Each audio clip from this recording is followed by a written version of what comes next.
Hi, I'm Dr. Joshua Griffiths. The goal of this video presentation today is to help show patients what group therapy looks like.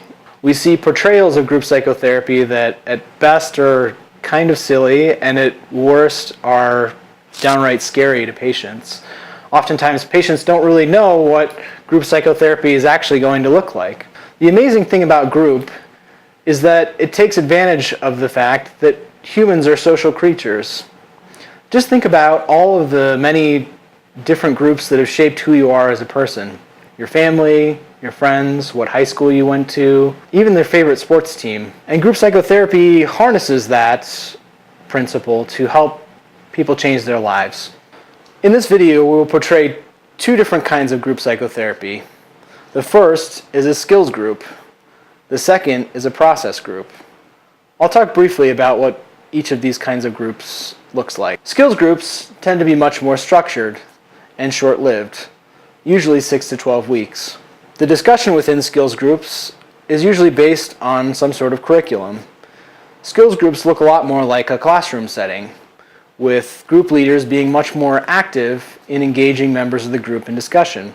On the other hand, we have process groups. Process groups can be much longer in duration, oftentimes months or even years. The discussion within process groups is often much less structured.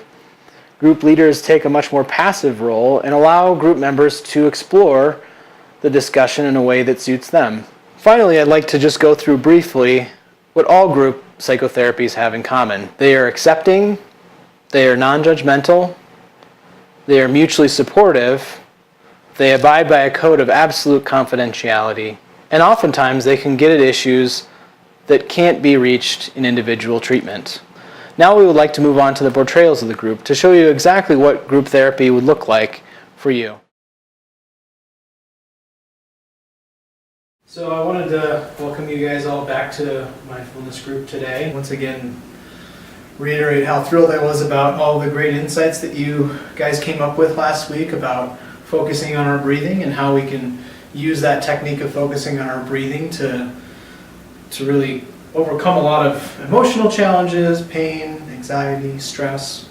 I'd given you guys an assignment last week to spend 5 minutes every day focusing on your breathing, and I just wanted to check in with you. I was really surprised that changing my focus onto my breathing could impact my anxiety levels. Yesterday, I was in traffic and late for work, and typically a day like that would just make me a big mess. But taking that time out to really focus on my breathing made it so I was a lot calmer and I was able to have a much more productive day at work. Glad you mentioned that, Brett, because I had a similar experience. I found myself having difficulty going to sleep after an argument I had with my partner, and so I wanted to try the skill of the technique of focus on my breath and just to calm myself and go to sleep. And things looked a lot better in the morning. Well, that's great. I'm glad that you guys had such a positive experience with it. Were there any issues that came up with it or difficulties that you had? I feel that my concentration's going in like 10 different directions, and then when I go home, I have to help my kids with their homework and then help them get ready for bed, and I just find it really difficult concentrating on my breathing and all that. One suggestion that I give to patients and that folks have found helpful is trying to utilize these skills right as you go to bed, as you're falling asleep. I mean, it usually takes a few minutes to fall asleep anyway, and it can be relaxing to do these exercises. So folks find that if they practice this at night as they're falling asleep, that oftentimes they'll find themselves doing the exercise automatically at times during the day when they're stressed out or when they're having difficulty. I really struggled at the beginning of the week with that tough one mind concept, and I really didn't feel like I could let those thoughts go through, but I think by the end of the week I felt like it was a lot easier for me, and I felt like I was having some pretty good experiences practicing it. Well, I think you touch on a very important point there about mindfulness in general, that mindfulness being a skill, it's much like something like our golf swing or learning to cook. The more we deliberately practice that skill on a daily basis, the easier it becomes and the more proficient we become at it. So anyways, we'd like to kind of move on to add an extra skill to your sort of mindfulness tool bag today, which is the body scan.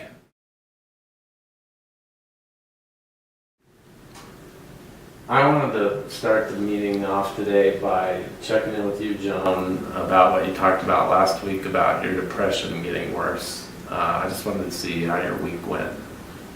Thanks, George. I appreciate you checking in. You know, it was okay. Like, I think I'm still struggling, but I did want to apologize to the group. I've been thinking about last session last week, and I feel like we spent almost the whole time talking about me. And I feel a little bit embarrassed about that we just spent the majority of the session on me. So I'm sure you guys are all really like sick of hearing about my depression. So sorry. Joan, why don't we check in with the rest of the group to find out how they did feel about you sharing about your depression last week? Joan, I appreciate you sharing, and I felt bad that I couldn't do more. Sometimes I wish I just had a magic wand that I could wave and make it so you didn't have to live with depression anymore. Yeah, me too.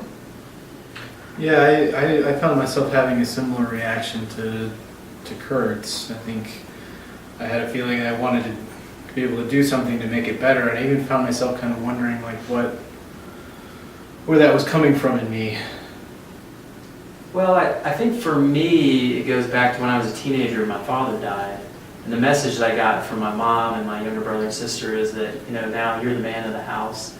And then I just started making sacrifices in order to help the family. And I think I've just been that way ever since. I feel like Kurt does when you speak about your depression, and just wondering if there's anything you need from the group to help or support you when you share about your depression. Yeah, I just really appreciate that you guys seem to care about what I say.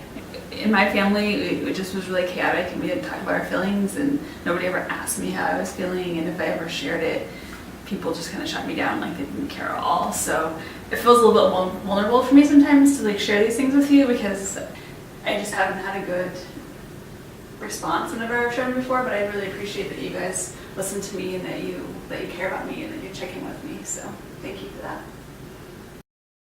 We'd like to thank you for taking the time to watch this video, and hopefully it's given you a broader perspective of what group psychotherapy looks like in the real world. If you're still wondering if group psychotherapy is for you, just listen to some of the things that our very group members in this clinic have said about their experiences in group.